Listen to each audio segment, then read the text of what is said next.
Hey, what's going on, guys? It's a great day to be a fan of dinosaurs and mecha model kits because we have a new dinosaur mecha model kit here we're going to be taking a look at in today's video from Sun Queen. This is the X-01 Destiny. This is really awesome mecha T-Rex kind of looking dinosaur mecha model kit, and it's actually available in two different colors. So this is the color that I'm going to be looking at in today's video, the white version, but the kit is also available in a black version as well. So the black version, just to show you guys here real quick, it has obviously black kind of dark colored armor and then clear red parts for the clear parts on it, whereas the white version that we'll be looking at in today's review has clear orange parts for the clear parts on it, and then white for the primary color of the armor there, obviously. So let's go ahead and get right into it.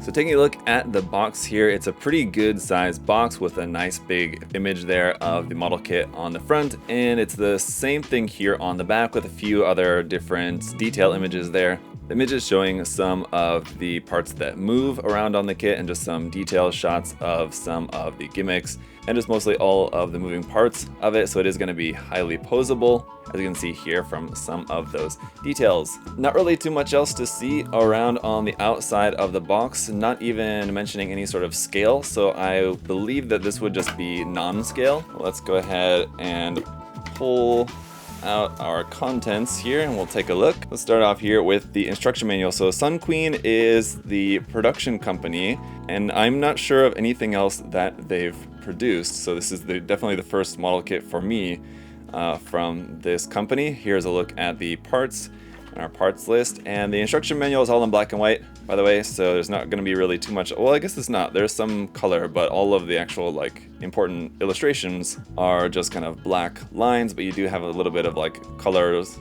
I guess, just indicating some of the movement of the parts there, basically, so you can see a little bit of that. And here, once you get to the very end, that's just kind of about it. You have a couple of reference images here just showing where some of the decals are going to go around on the machine.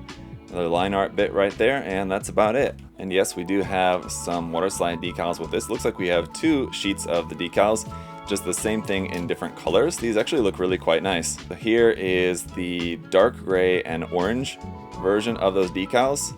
Some really interesting stuff on there. And then we also have these in dark gray and red there, so that's cool that you get some options for those. And we also have a sheet of stickers here, which look to be basically just all little camera bits and little things that are just going to give you these metallic green accent points around on the design. Alright, so getting into the runners then, we don't have any polycaps or anything. So here is runner A, which is going to be some of our white armor pieces. Runners B, C, and D are going to be in this dark gray color for some of the internal joint type parts, the internal frame essentially. You can see some really nice detail around on that. Then runners E and F are some more of our white armor pieces. That looks like a lot of pieces there for the tail on runner E. Runner F, there you can see the parts there for the skull. The runner G is interesting, and you'll see a few more like this, but we have this same runner in both orange and red. So it looks like the armor color you just get in one color. It's either black in the black version or white in the white version, but the other accent colors you have in both orange and in red, so it looks like you have the option there. Same thing here for runner H, which we have in clear red and clear orange. Runners I and J are in a molded silver for some really nice accents. Runner K, once again, in both red and in orange. Runner L also in clear red and clear orange. Runners M and N then are back to that dark gray for the mechanical frame color. Runner O is a few more pieces here in white. And then lastly, runner P is once again in both red and in white. So the colors are kind of all over the place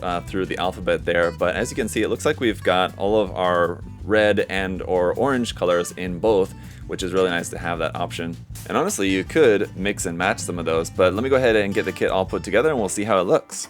Alright guys, so here is the Destiny all built up and it looks awesome. One thing that you'll notice is that it has a lot of really great detail around on it, and it's a really cool, very interesting design. I really like the mix of the clear parts in there as well. I did put the stickers on there, but not the water slide decals. And the stickers do add a nice little touch of kind of the little green details around here and there, but overall I think you could kind of take it or leave it depending on your preference. That said, there's definitely a lot of details there if you wanted to go in and detail paint this, or fully paint paint it, of course. But even if you don't want to fully paint it, you could go in and just pick out some of the details and everything, throw some panel liner, especially on some of the white areas. It's a really detailed kit, but it is going to be a little bit smaller and a little bit more simple than your kind of Zoids HMM model kits from Kotobukiya. But we'll talk more on that in a little bit. Let's take a closer look here at the kit. So alright, considering that there's not any accessories to go over, all you really have is just the main kit. We can just skip over that section. If you want to consider like the stickers and waterside decals as accessories, as I mentioned, I did put the stickers on. You can see anywhere where there's like a little green bit, especially like up here on the top, you can see quite a bit of those. Those are all of the stickers. The stickers are all right, and you have plenty of extras in case you end up, you know, damaging the sticker or something like that, or you lose it, or it comes off and you want to put another one on or something. You have extras of all of them, so that's kind of nice. I didn't put the waterside decals on, but you do have some of those, as you guys saw in the unboxing portion. Now, one thing that I noticed while building the kit, these orange parts here on the top of the head, one of them kind of kept popping out. And what I decided to do was to basically glue everything that was not a moving part on this. I don't honestly think that you would have to do that. I think you could get by perfectly fine building this, and you wouldn't really need to glue anything. It doesn't really have fitting issues.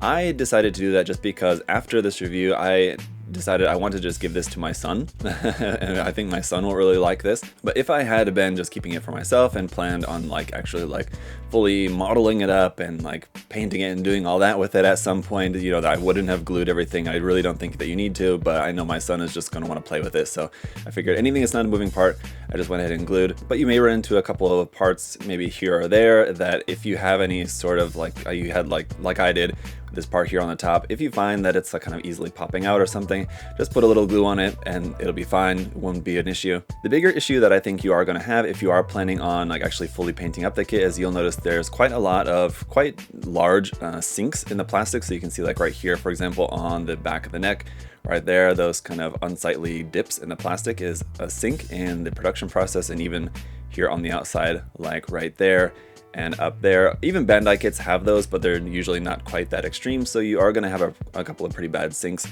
in and around on some of the parts. But aside from those minor issues, what I want to focus more so on is just the really nice details on this. As I said, even though this is going to be a smaller, simpler kit than like compared to a Kotobukiya HMM Zoids kit, which I think or I guess probably the more correct comparison would be to a Tomitech Zoids kit, considering those are kind of a bit more on the simpler side. But if you were to compare this to a HMM Zoids kit from Kotobukiya, this does have a lot of really nice detail. On the outside, it's just much fewer parts, so you have a much smaller part count on this, but you do still get a lot of really great detail on there. So we'll say that it was a really cool aspect of the construction, right? Like here where you have these kind of orange cap pieces, again, very similar to like a Zoids kit.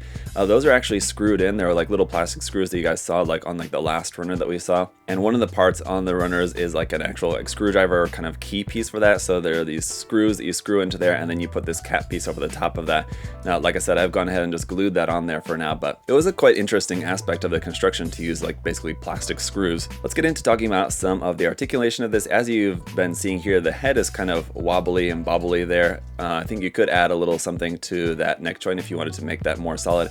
There is a ball joint there at the base of the head, but you're not really going to get a ton of articulation out of that. You can just get a little bit of up and down, side to side, a little bit of turning movement there, and not really necessarily all that much. The mouth can open and close, as with a lot of the joints on here, it is a ratchet joint, but what I've found is that it's really tight, and this one almost feels so tight that if I really press it too hard, it's gonna break the part or something, whereas other areas like the ratchet system was quite, I don't know, I don't want to say loose, but it definitely didn't feel as difficult to move. So this one, I'm not even sure if I can press that, if I can move it without breaking anything, so I'm very nervous about that. But as you can see, we do also have another ball joint at the base of the neck, so it can kind of, again, you can get a little movement out of that, but not really necessarily a whole lot.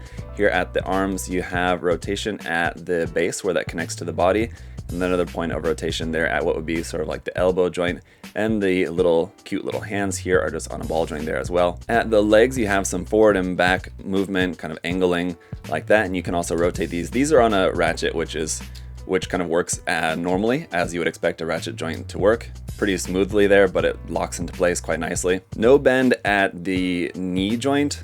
It kind of looks like it would, but it actually doesn't.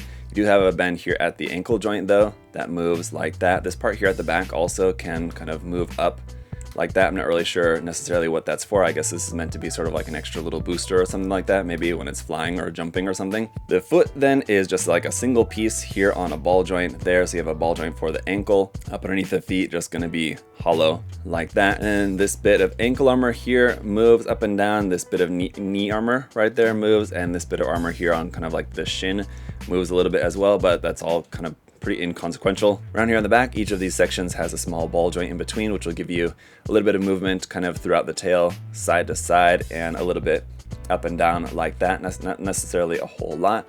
Then at the back, this part rotates, and these parts can all be opened out to like that here for the back. And yeah, it doesn't really necessarily do anything else other than that, but that's what it does. And then here up on the top, these sections as well can be rotated. These are on a ratchet there at the base, so you can move those. And then there's a little bit of movement here at the top as well, just kind of moving these up and down. And these, I'm not really sure what they're meant to do other than just looking like these kind of cool, clear radiator fins there on the top. But yeah, that's about it for all the movement for this. Now, unfortunately, I don't have one of the Zoids like Tyrannosaur type kits here for a comparison, like the Dinosaur or the Genobreaker or something. That would have been a really good comparison, I admit, yes, but I don't have one here on hand to compare for you guys. But I can say this is definitely smaller, as you can see here, compared to a 1/44 scale Gundam.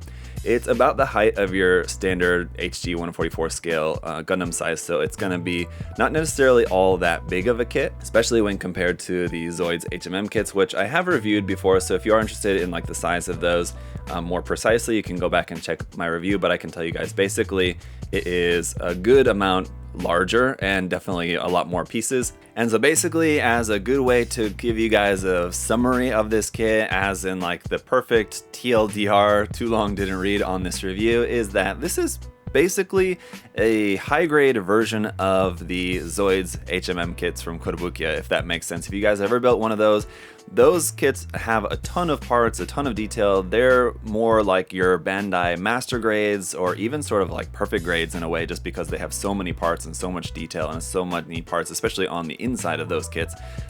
So those are really parts heavy, really detail heavy kits.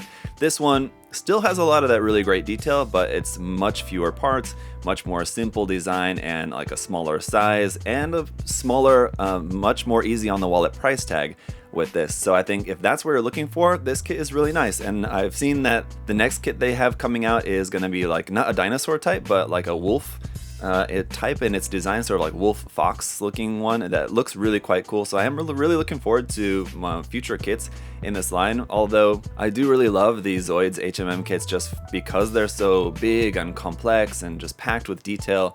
I do really see a lot of potential with these kits as well, just because they're cheaper, they're more simple, they're a little bit smaller. So they're just kind of, again, like high grades. You do have a few seam lines here and there, but you know, once you just kind of take care of the couple of seam lines, take care of filling in some of those sinks with just a little bit of putty, a little bit of sanding on there, a little bit of cleanup work required. Painting these should go relatively smoothly, and you know, bringing out all those details, it's going to look really, really good once you go in and do that. Or even if you don't want to fully paint the kit, just go in with some panel liner and bring out some of those details. Maybe just get a little bit of like some enamel paint and a brush, or even just like a Gundam marker and a brush. Just pick out some of those mechanical details on there, and it's going to look really nice. So yeah, really an interesting first kit here from Sun Queen in this line. I'm really looking forward to some more future kits in this line as well. Like I said, the next one that we have coming out that we know of does look really quite cool, and then it'll be interesting to see what they come out with after that. But let me know your guys' thoughts down in the comment section below. What do you think about this? And of course, if you guys are interested in picking up one for yourself, there's this white version and there's the black version as well. And as you guys saw in the unboxing portion, you get those accent colors in both red and in orange in both of these versions. So that is another kind of cool aspect with these, I guess, as a sort of accessory, I guess, if you can sort of count it like that, and that you can choose which accent color that you want, which is nice. It's just the main armor color is what's going to be different between the two versions. But yeah, you can check it out at USA Gundam Store. The link will be down in the video description. Till next time, guys, thank you all so much for your support, for liking, subscribing. I really appreciate it. Hope you all have a great day, and I'll see you all in the next video. Bye, guys.